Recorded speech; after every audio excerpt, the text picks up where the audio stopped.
on all the crap I learned in high school. Welcome to Picture This, Tampa Bay's call-in talk show devoted exclusively to photography, hosted by my brother Jeff Donald and myself, Lou Donald. Jeff, we've got a special guest tonight who is probably familiar to many of our listeners. Would you like to introduce him? Sure. Joining us via his iPhone 5, I just discovered, is author, writer, producer, wears many hats, Scott Kelby. Scott, welcome to the show. Thank you very much. Great to have you here. And you've got some exciting things going on this week over in Orlando, I understand. Oh, yeah, it's a crazy time of year. Twice a year we get to do the Photoshop World Conference and Expo, and this is our East Coast show. So, yeah, it's over in Orlando all next week, all this coming week, I guess, tomorrow, starting tomorrow. I'm over there tomorrow, and it kicks off on Tuesday. Cool. So what are some of the activities that the listeners might be able to get in on? They'll have to get a pass, of course, but what goes on at Photoshop World?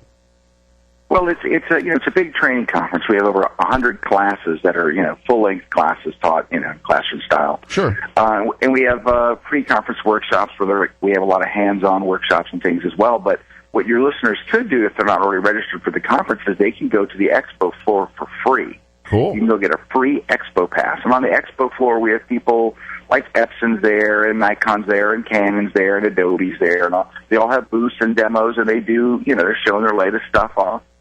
And so, it's pretty much the, it's just like a trade show. Sure. and a bunch of learning. And on the expo floor, we have a bunch of classes that actually are taught there as well. There's like 3 theaters that run the whole time with different authors and book authors, and then of course the different vendors are showing their stuff off, and it's a lot of fun, and it's free. If you're anywhere near Orlando, Florida, you can just go to the PhotoshopWorld.com and get a free click on Expo and Exhibitors, and you can get a free Expo pass right there. Cool. Now, you mentioned you've got vendors. What is it, maybe 100, or how many vendors are maybe there at Photoshop? Usually it's about 75 or 80 vendors, 80? something like that. It's not a huge trade show because Sure. the main thing of Photoshop World is the 100 classes, so it's kind of I don't want to say it's a sideshow, but it's not the main event. Understandable. But the educational things that go on at the expo, that's all free too, right? Oh, yeah. That's why people are always surprised. Like, when they come over, they're like, man, I can't believe how much training there was, like, on the show floor, because that's our whole focus is really the training stuff. So we set up 3 different theaters. So Peach Fit Press runs their own theater, Kelby Training runs the theater, and there's usually a 3rd theater just on the show floor. That's just, you can go up there, and there's a list of the classes, the instructors. I mean, it's big names. It's everybody you can think of is out there teaching. So there's a lot of stuff going on. Oh, for sure. So you mentioned you've got lots of instructors. Who are some of the instructors that you've got at the training part this year?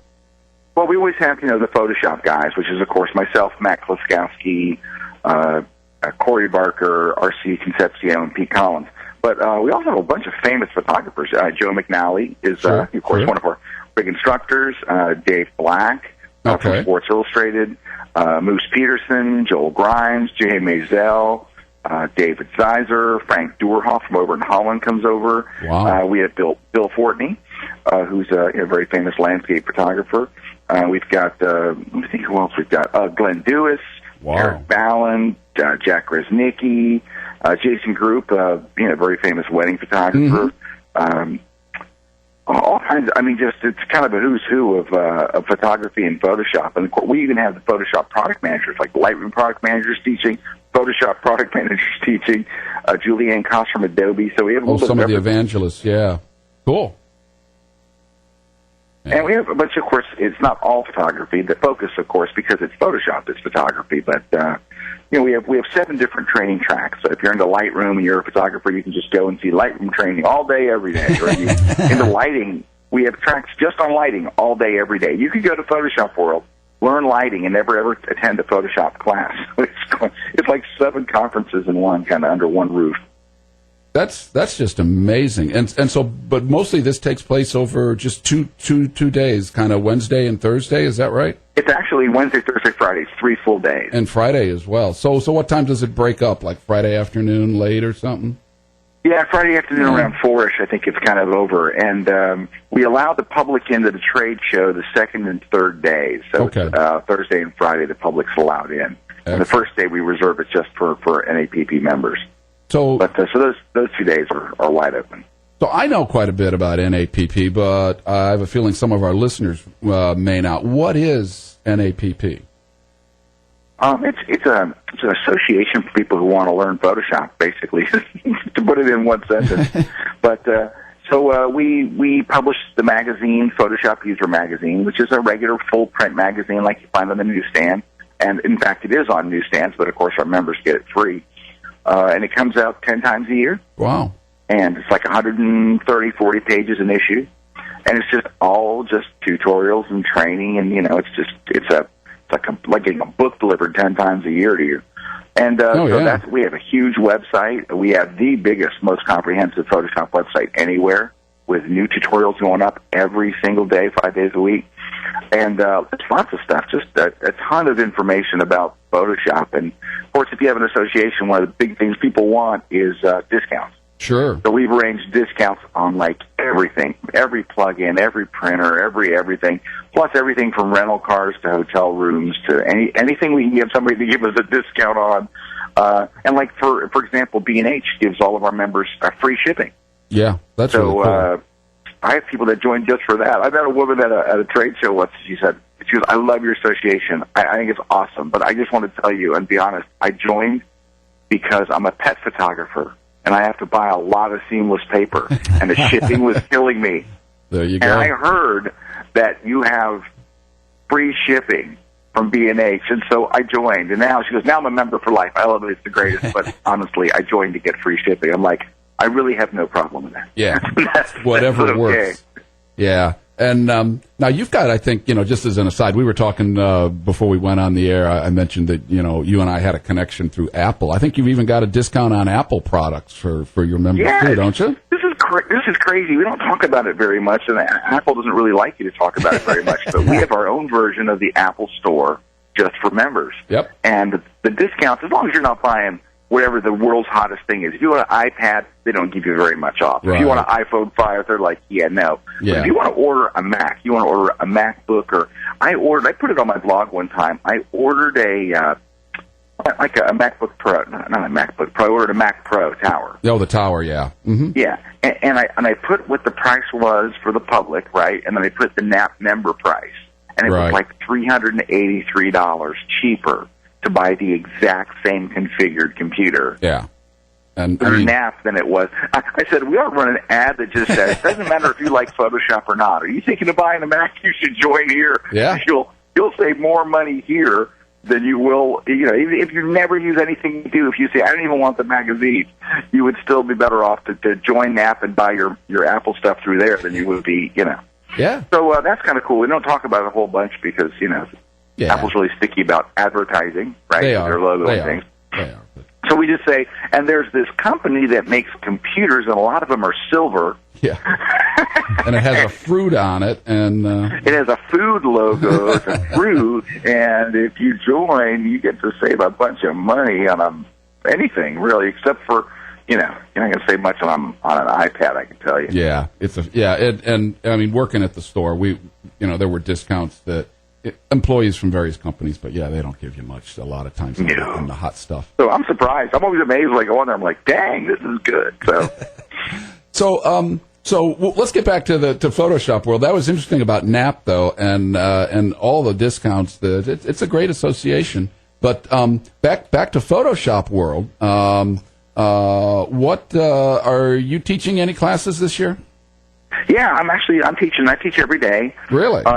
Yeah, I teach at least one class a day, sometimes two. I'm teaching a class on portrait retouching. Mm-hmm. So I've got a whole nice portrait retouching techniques thing that I'm doing. I've got some new techniques I haven't shown before, so I'm kind of excited to do that. I'm teaching a class on Lightroom photo bookmaking. So in Lightroom, they actually came up with a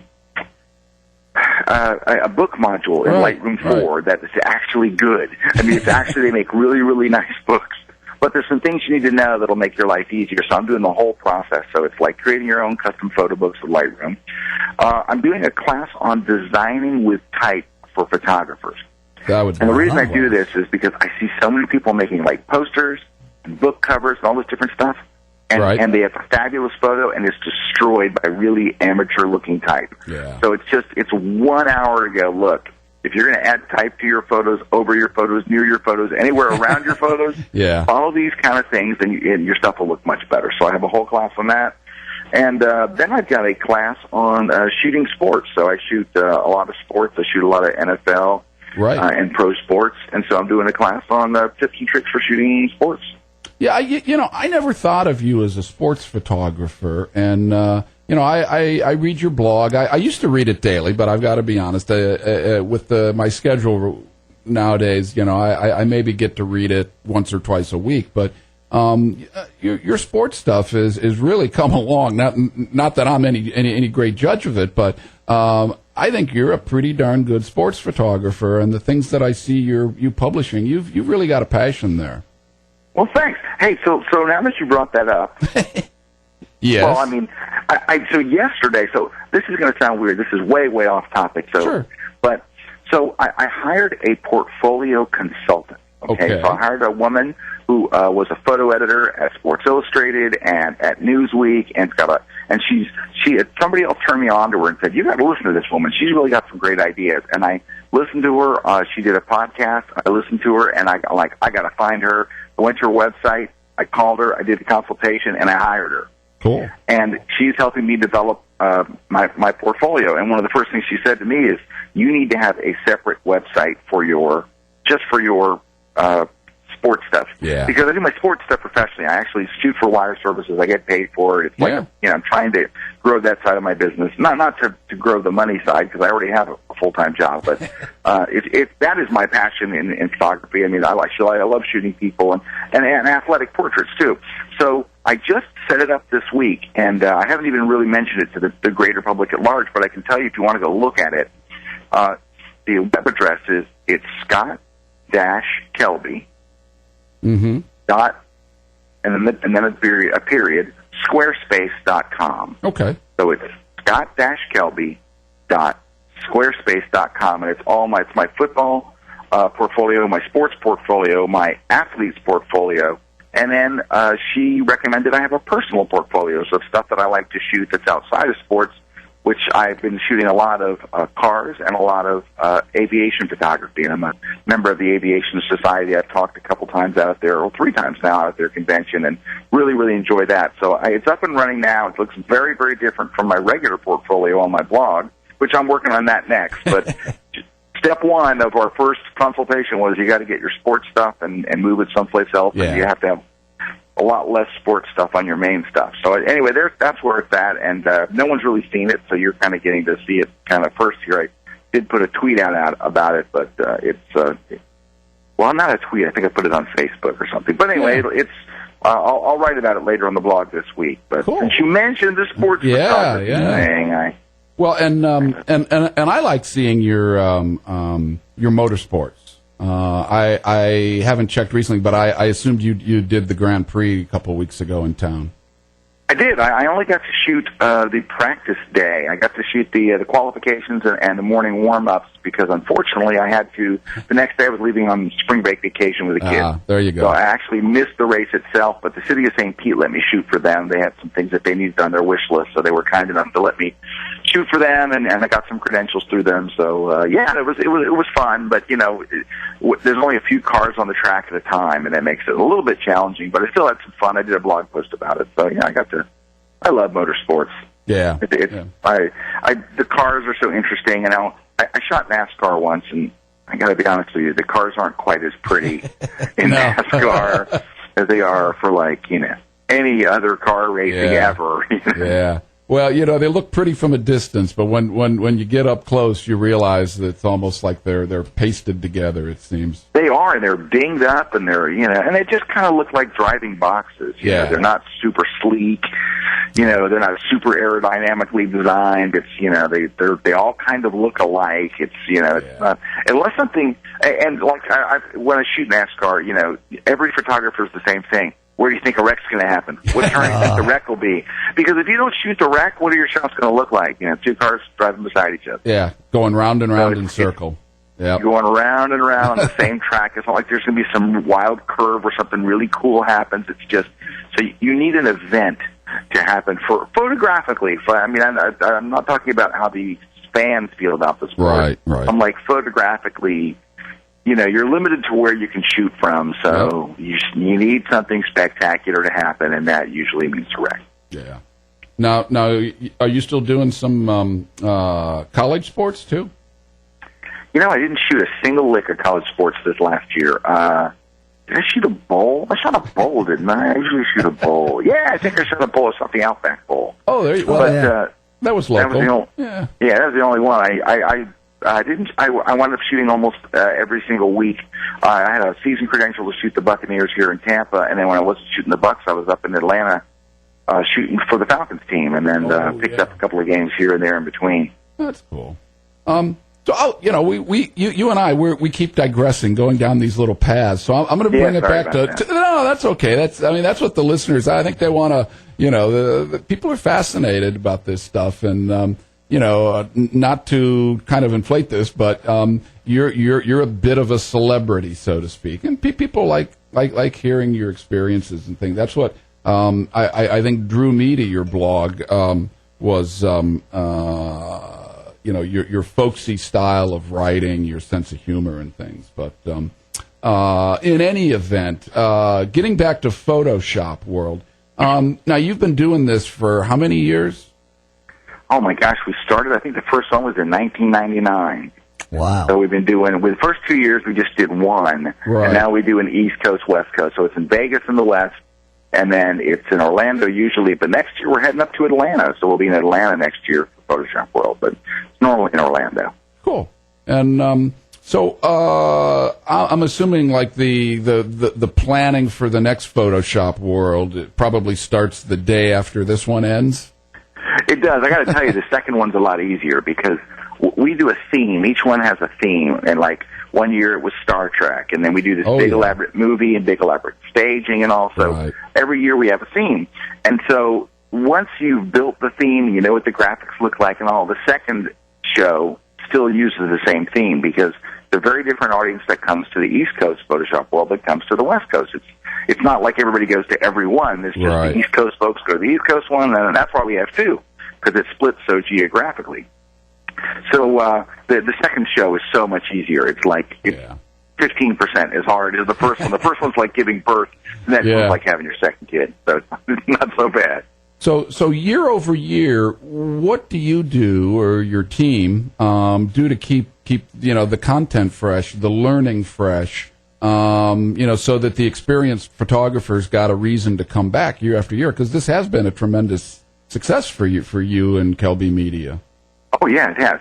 So I would say it's that we keep bringing in new blood. All right, so there's every time we do a Photoshop World, there's people that are new there. There's new instructors that are doing things for the first time, and that always keeps it fresh. Sure. And so, for example, Jason Group, it's his first time teaching at Photoshop World. Bill Fortney, his first time. Right. We brought in Colin Smith. It's his first time teaching. And we got a guy who was a Disney animator who's just absolutely, this guy is just insane. And we brought him in for the first time.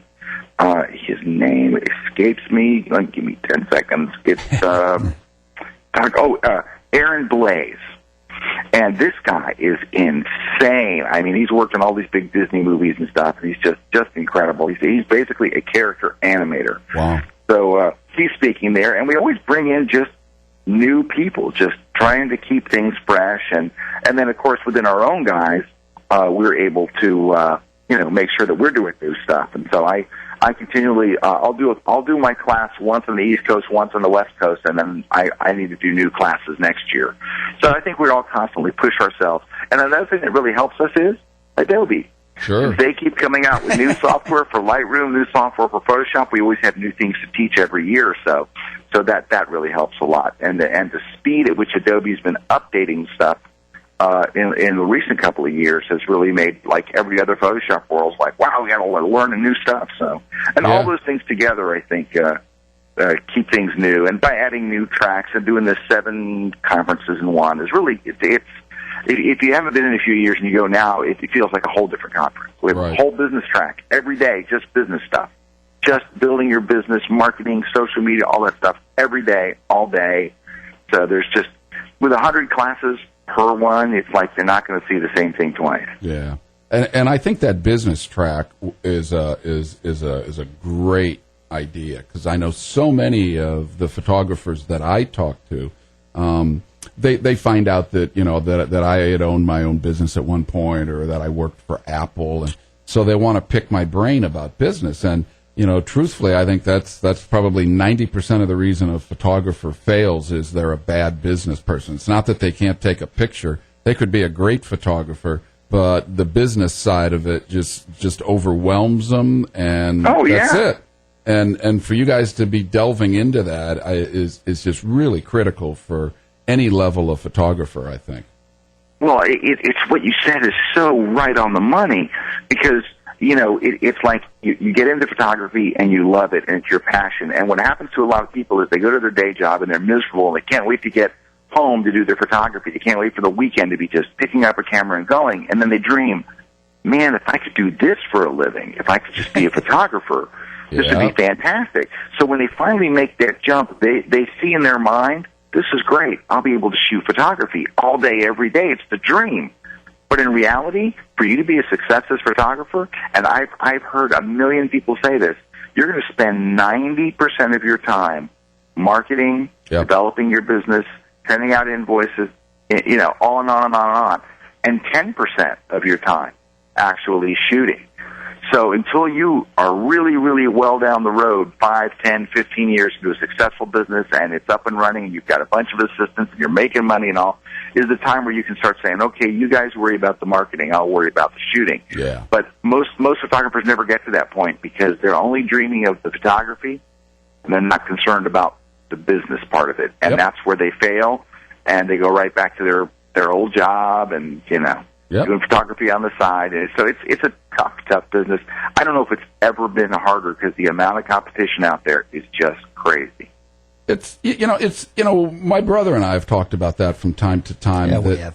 That because I remember. I mean, I first started selling cameras in a camera store back in the late '70s, and we would get the photographers back then, and they would go, putting light meters in cameras, that's just made it too easy. And then the next automation was, okay, now there's aperture priority, and that's too easy. And then autofocus came along. Yeah, autofocus, man. I remember the old Minolta, the Minolta Maxim. Remember, that was like the first one to really count. They had autofocus.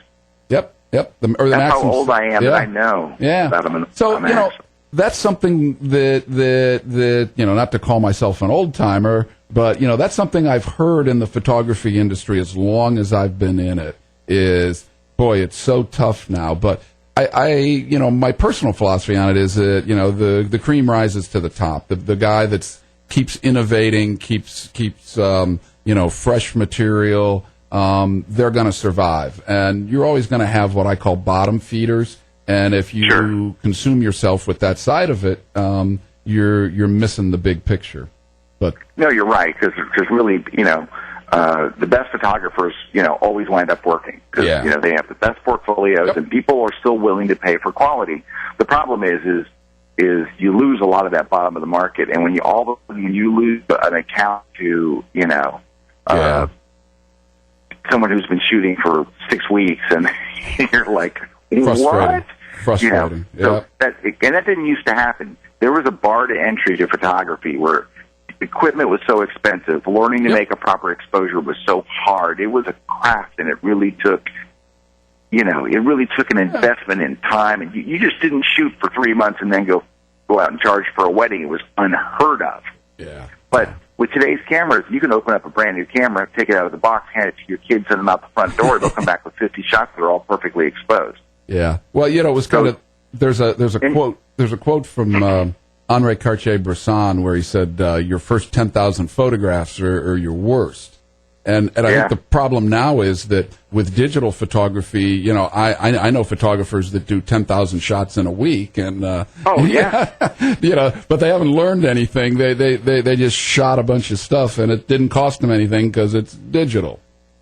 Yeah, because what was it? 22 cents a shot. Yeah, right. That's what it used to be. I remember every time I would get ready to press the shutter to think, is this really worth it? Yeah. Is this a 22-cent shot? I don't know. Well, I don't want to push it. I don't know. You know, and when you think 10,000 times 22 cents a pop, you invested some money just in film, and now you said it best. You can shoot it in a week, 10,000 photos. If I shoot a football game, I can shoot 2,000 in 3 hours. Yeah. So, getting back, we're going to wrap this up in a few minutes, but I wanted to kind of, you know, you've got another product or service that we've never really mentioned tonight yet, which is Kelby Training. What can you tell us about Kelby Training? Well, it's completely different. So Kelby Training is really just about photography. It is an strictly online. It's hundreds of online classes taught by many of the same people we've talked about here. You know, Joe McNally, all the guys, Joel Grimes, and the same people that I'm mentioning here, and a whole bunch more.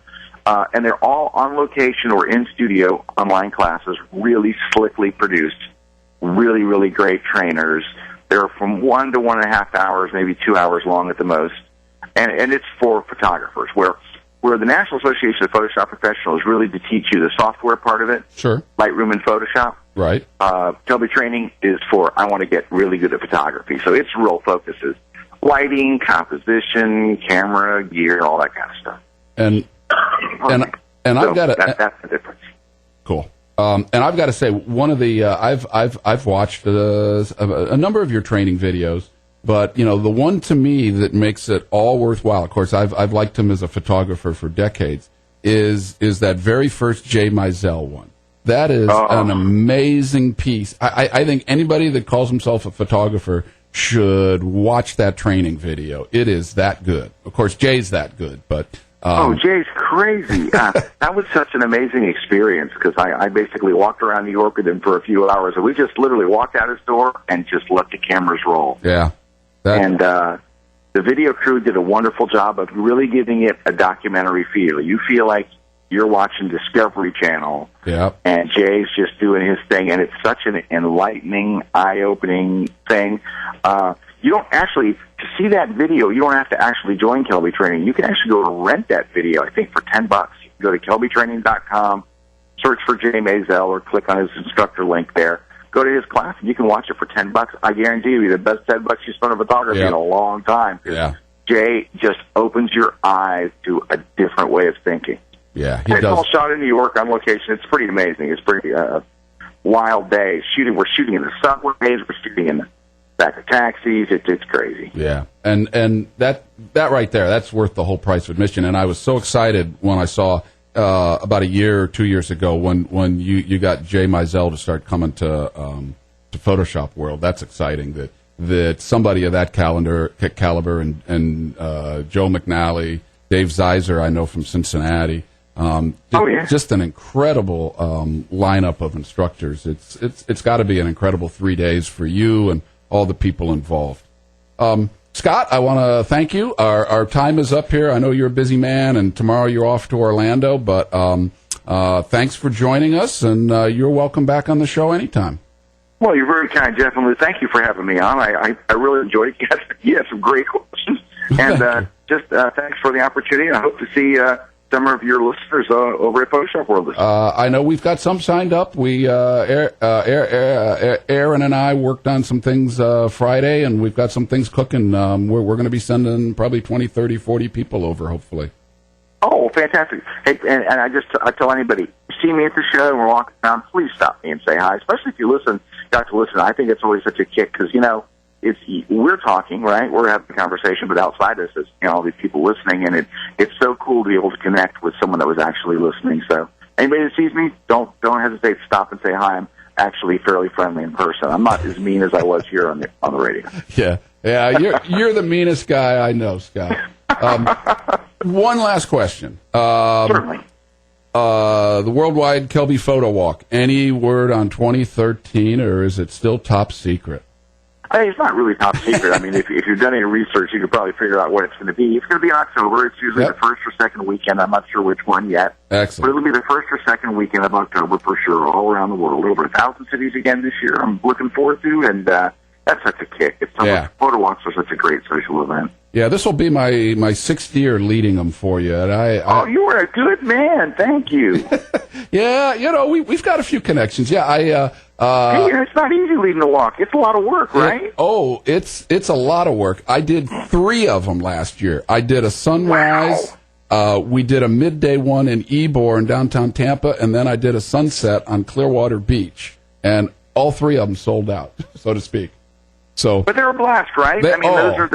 They're so much fun, but for the leaders, it's a lot of work. I don't think the leaders get the love that they deserve, because it's organizing something of that scope and putting it together and figuring out all the logistics and then leading a group of 50 people. You think 50 is not that much until you actually see it. Yeah, exactly. And then you're like, wow, this is a lot. It's like a motorcycle gang evading an area. Yeah. So it's a lot of folks, and it's cool that you do that. So thank you very much. But it's a blast. You are welcome. It is a high point of my year when I can do the Worldwide Photo Walk. So I'm looking forward to it again this year. Scott, you have a great evening. Thanks for joining us. Same to you guys. Take care. Take care. Bye. All righty. That was Scott. Glad he could join us this evening. Absolutely. We had sort of met a little bit. You got to listen in on the little bit of that, but he had come into the Apple store a couple of times, and I'd got to meet him. The very first photo walk that we did, maybe Scott's still listening. I'll tell this story now that he's off the air. And the very first photo walk, the first year, it was, we were doing those, I think, in August of 2008. And I had just left Apple. And this thing was announced on its blog. And as soon as it's like, boom, I signed up to be a leader, and I signed up for his walk because I wanted to. He was doing it in downtown Dunedin. We met by the marina. And so we're underneath that little gazebo there, and it's raining. And it's like, I can't believe it's raining. And so I think it started at 10. Right at 10 o'clock, the clouds parted, and it stopped raining. So we do this little photo walk all through downtown Dunedin, and we're having lunch at CC Ryder, the little hamburger I've been there. place. Yeah. And so we no sooner, we all get in this thing at about noon. The photo walks are supposed to be 2 hours, so we get in this thing a little before noon. Boom! The skies just open up and it starts raining again. It's like everything was perfect for that 2 hours that morning, and it was a great experience. We had a good time walking around, and that was a full walk. Needless to say, Scott's always sell out. Last year I think he was in Paris and had a sellout there. That would be cool. That would be fun to do a photo walk. In Paris, yeah. So anyway, we'll have to get you doing one this year. Yeah. Yeah. You talked before about doing a photo walk thing at the zoo. Yeah. And I don't know if anybody's ever done that at the Tampa Zoo, but that's a nice enough zoo to do a photo walk. That would be fun. Maybe that's something for you to do. Yeah, that would be interesting. I might put in a good word for you with Scott. I might. We'll see. Okay, so we've got some regular things going on. We probably ought to tell our listeners, you got a question, call in Pinellas, 727-441-3000.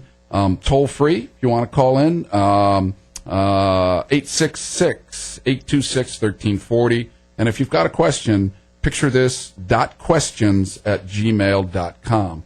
And I've been having problems with my email tonight. So what have you got for us tonight? Our regular features got postponed. Right. But what have you got, I think, a website of the week or something going on? Yeah, usually I like to have a website, which is a photographer that I particularly like who has a website, and usually galleries that I encourage people to be inspired and see some what I think is great photography.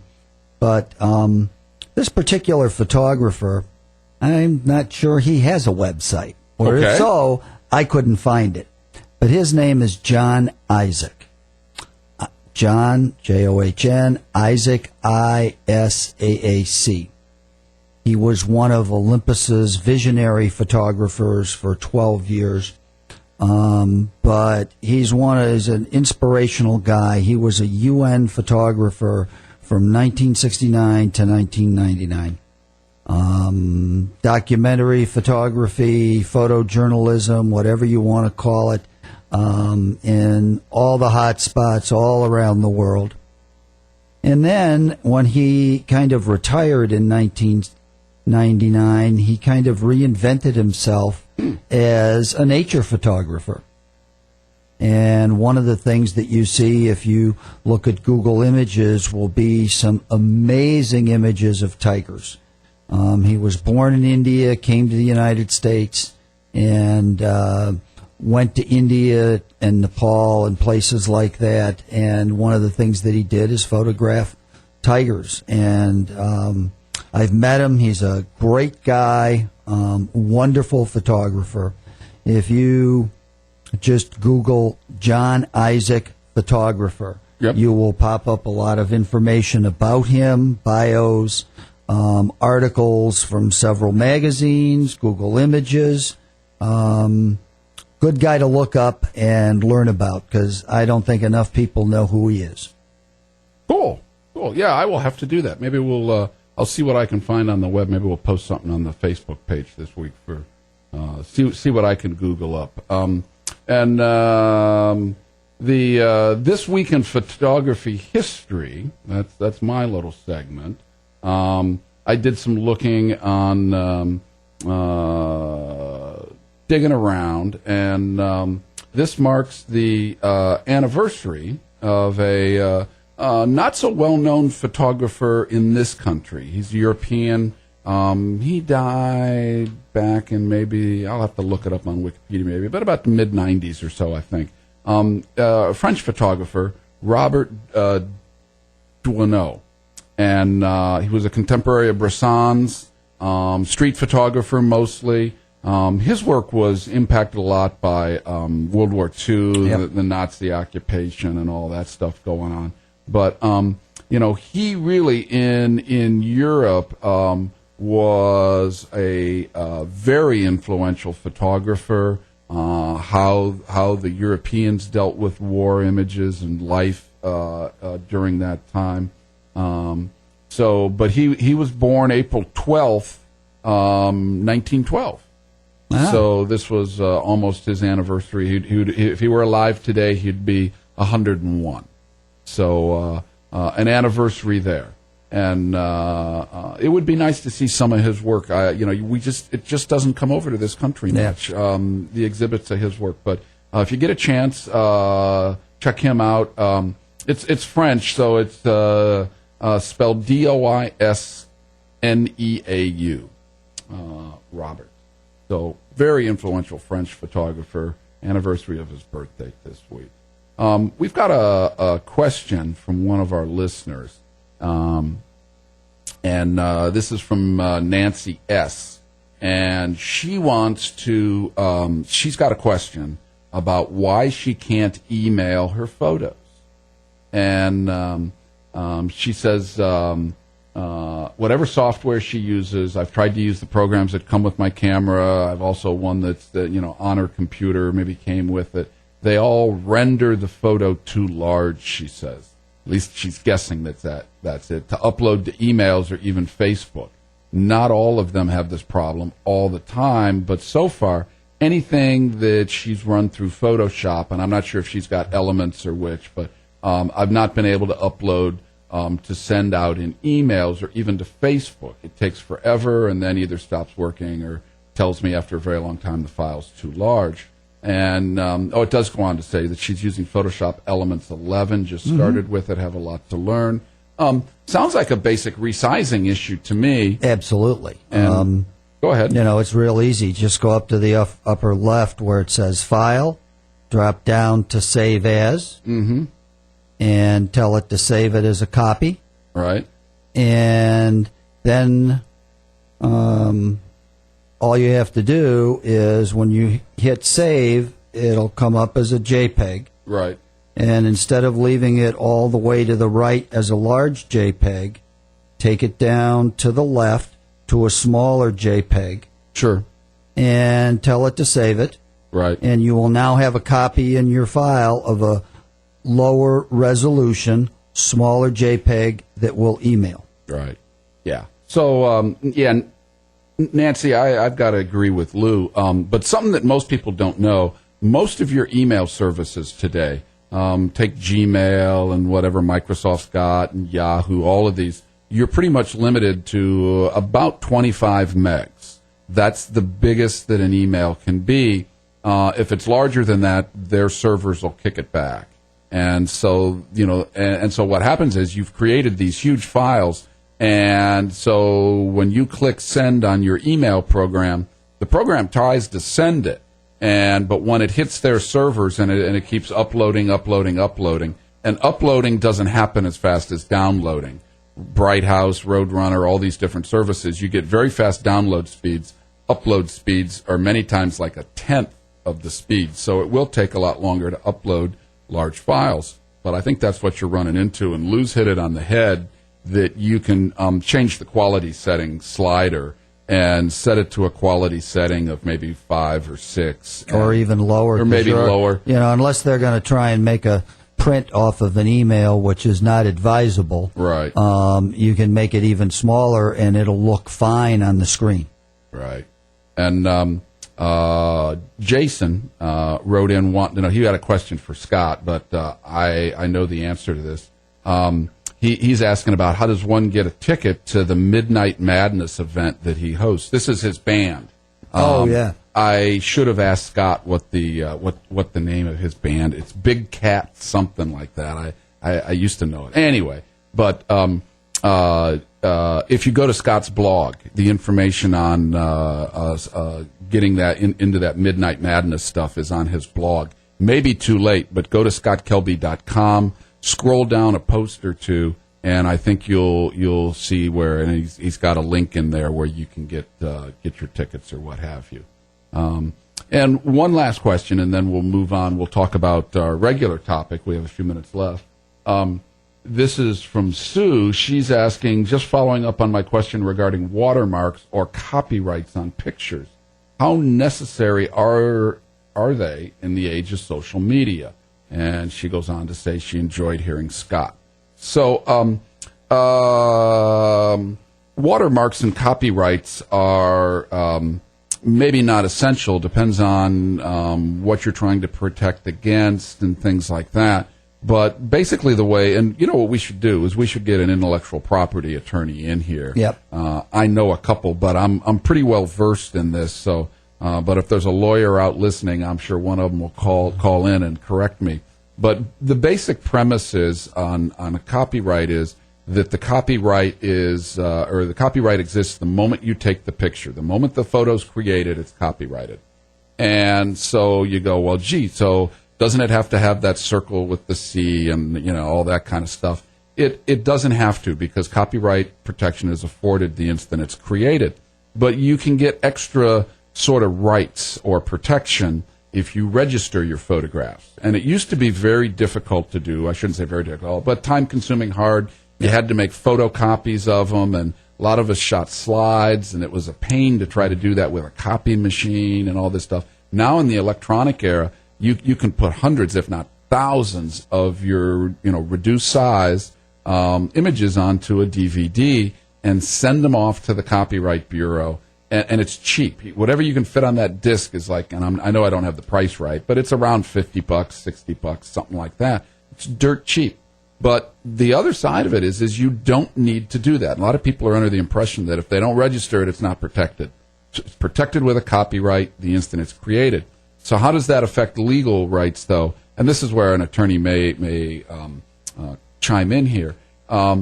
It's when you first discover that someone is using one of your photos without permission, you have, and I forget if it's 90 days or 3 months, the law makes a distinction there.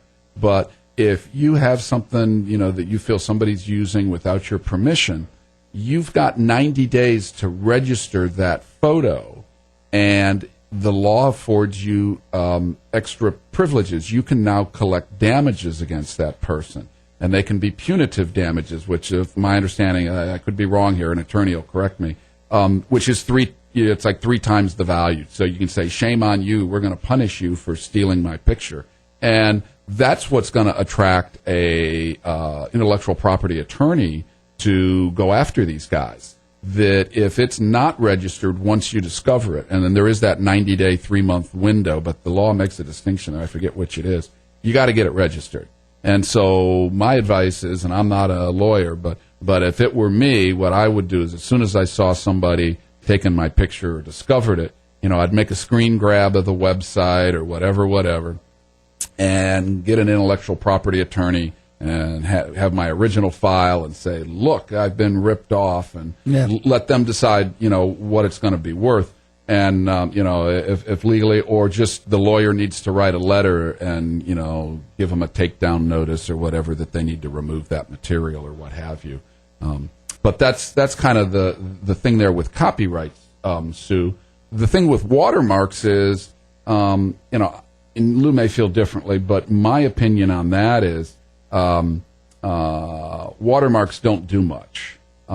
If you make them so ugly and hideous and they occupy such a huge portion of your picture that they can't be ripped off, it's kind of destroyed the picture, and I'm not really interested in looking at a picture with big, huge, ugly watermarks on them. So if I were to watermark a picture, it would be, very discreetly in a lower corner or something like that.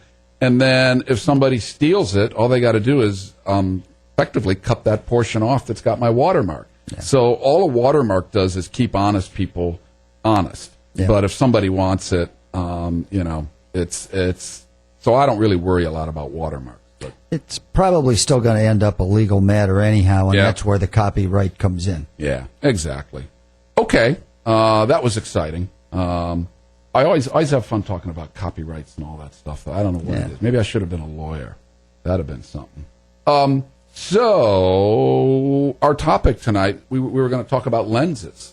Yeah, and there's not a lot of time left to really talk about lenses, but, one of the things that I wanted to start it off with is, something that I have over the years felt very strongly about with people coming to me for advice with a camera and some lenses. And what do I need to do? I want to take another step in photography, so I think I need to buy a new camera. Sure. And a lot of times, it's not the new camera. A lot of times, they can invest their money a lot better in better lenses. Oh, sure. Rather than a new camera is going to make them a better photographer, but new lenses open up new possibilities. Right. And, that was doubly true in the film era. And, because the old expression was, when the picture's made, the light passes through a few glass elements and it hits the film. Yep. So there were three things that determined the quality of your images in the film era: the quality of your lens, the quality of the film, and how flat and the quality of and how flat it was, and how good the processing was. Yeah. And so that determined right there the outcome. Now, though, digital has introduced a little twist. I think you and I talked a couple months about this, or maybe with Ted. But camera manufacturers, as you pointed out, have got to be loving this, because now, if you buy a new body, your picture quality might go up. Right. It used to be try another kind of film and maybe your picture quality will go up. But now it's kind of, you got to weigh this out, because I see some people in the Florida Center for Creative Photography group that they're shooting with some old cameras, 10Ds, some of the real early Nikon stuff, the D70s and D40s, and it's like, I understand. This will be for Tim. I know your daughter's going to school, but there's always an excuse. But and we don't want your daughter to drop out, and but sometimes you just got to get a modern body, And, there's some truth to that. Yeah, don't get me wrong. If you're shooting with, a 4-megapixel camera, it might be time for a new camera. Yeah, sure. But if you've got a 12 or 16 megapixel camera that's relatively new, the past 4 or 5 years, 3 years, whatever. Yeah. It's really about lenses. Yeah. It's really about how can I improve my lenses, not only in terms of sharpness and things like that, but faster lenses, different kinds of focal lengths. Sure. That really allow you to see things differently and capture them. Right. I was doing here's a tip to improve everybody's lens. Real simple. I was out on a photo walk. It was actually one of our in the field mini workshops that you and I teach. We were in Safety Harbor doing nighttime photography, and we had just walked out of the marina area, and we're getting up near the Safety Harbor Spa. And one of the students says, "Hey, Jeff, can you look at this picture? What's causing all of these, lines in my picture?" And I looked at it for a second, and I said, "Well, what body is it?" And I looked, and it wasn't, I forget what it was. It wasn't an older one, but it wasn't a brand new one. And so I was thinking maybe it might have been an older one, and CCDs were prone to that, where the light the charge spilled over. But so I kind of backtracked, and it's like, no, that's not it. Let's look and see if there's a filter on the front of this. Sure enough, we took that filter off. Boom. Her pictures the pictures looked actually hazy. Yeah. And we took that cheap filter off, and wow, did the aberrations with the light, the haze was removed. I looked at the filter. The filter was clean. It was not that it was full of thumbprints or something that was causing diffusion.